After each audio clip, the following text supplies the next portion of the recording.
1970 के दशक के बीच में कैलिफोर्निया के शांत उपनगरों को खौफनाक चोरियों की एक सीरीज ने दहला दिया। एक रहस्यमयी शख्स, जिसे बाद में विजालिया रैनसैकर नाम दिया गया, घरों में घुस जाता था और सिर्फ छोटी पर्सनल चीजें चुराता था, अपनी घुसपैठ की निशानी के तौर पर। वह अपने पीड़ितों को स्टडी करता था, उनकी रूटीन सीखता था और कम्युनिटीज को टेंशन में छोड़ जाता था। 1975 में रैनसेकर ने एक असफल किडनैपिंग के दौरान क्लाउड स्नेलिंग को मार डाला, जिससे वह सिर्फ चोर से कातिल बन गया। फिर वह गायब हो गया और सैक्रामेंटो में ईस्ट एरिया रेपिस्ट के तौर पर फिर से सामने आया। इस बार उसके अपराध और ज्यादा क्रूर थे। नकाबपोश, हथियारबंद और तरीके से वह रात में घरों में घुसता था और घंटों तक परिवारों को डराता था। हमले प्लान किए हुए थे, डर खत्म नहीं हो रहा था। वह पीड़ितों और पुलिस को चिढ़ाने के लिए बदनाम हो गया, हमेशा एक कदम आगे रहता था। कैलिफोर्निया के उपनगरों में सुरक्षा की भावना खत्म हो गई थी। जैसे जैसे हमले उत्तर में फिर दक्षिण में फैले, कम्युनिटी को एहसास हुआ कि यह कोई आम अपराधी नहीं था। जो साया कभी शहर के किनारे मंडराता था, अब पूरे इलाके को डरा रहा था। आतंक का राज अभी शुरू ही हुआ था। यह बुरा सपना सालों तक चलता रहा। ईस्ट एरिया रेपिस्ट के तरीके और ज्यादा खतरनाक होते गए।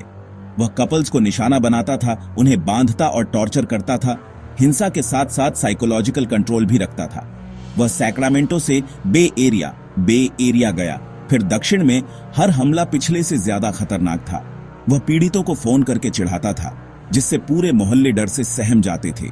1979 में गोलेटा में हिंसा मर्डर में बदल गई और मीडिया ने उसे ओरिजिनल नाइट स्टॉकर नाम दिया।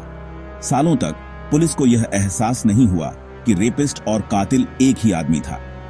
1979 से 1986 तक उसने कम से कम 10 और लोगों को मारा। हमेशा रात में हमला करता था, हमेशा बिना कोई निशान छोड़े गायब हो जाता था। गोल्डन स्टेट डर के साए में था। एक बेनाम शिकारी का भूत सता रहा था।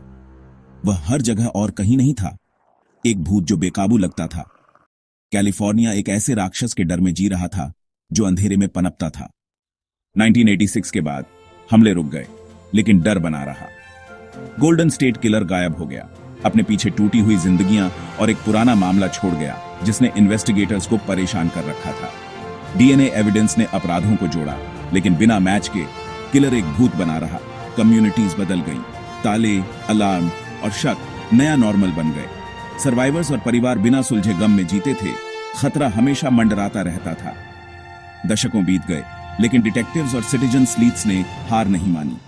मिशेल मैकनामारा की लगातार रिसर्च ने उम्मीद फिर से जगाई, पीड़ितों को आवाज दी और केस को जिंदा रखा। सवाल बना रहा, क्या भूत कभी बेनकाब होगा? ब्रेक थ्रू जेनेटिक जीनियोलॉजी के जरिए आया परिवार के डीएनए का इस्तेमाल करके हत्यारों का पता लगाने का एक नया तरीका। इन्वेस्टिगेटर्स ने किलर के डीएनए को एक पब्लिक डेटाबेस में अपलोड किया, दूर के रिश्तेदारों का पता लगाया और एक फैमिली ट्री बनाया। यह खोज जोसेफ जेम्स डिएंजेलो तक पहुंची, एक पूर्व पुलिस ऑफिसर जो सैक्रामेंटो में चुपचाप रहता था। सर्विलांस ने उसके फेंके हुए डीएनए को प्रोवाइड किया। यह एक परफेक्ट मैच था। अप्रैल 2018 में डिएंजेलो को अरेस्ट कर लिया गया, जिससे दशकों का डर और रहस्य खत्म हो गया। राक्षस एक आम आदमी निकला जो सबके सामने छिपा हुआ था। 2020 में उसने कई हत्याओं और किडनैपिंग्स का जुर्म कबूल कर लिया। उसे बिना पैरोल के उम्र कैद की सजा सुनाई गई। गोल्डन स्टेट किलर का राज खत्म हो गया, धमाके के साथ नहीं बल्कि न्याय के साथ।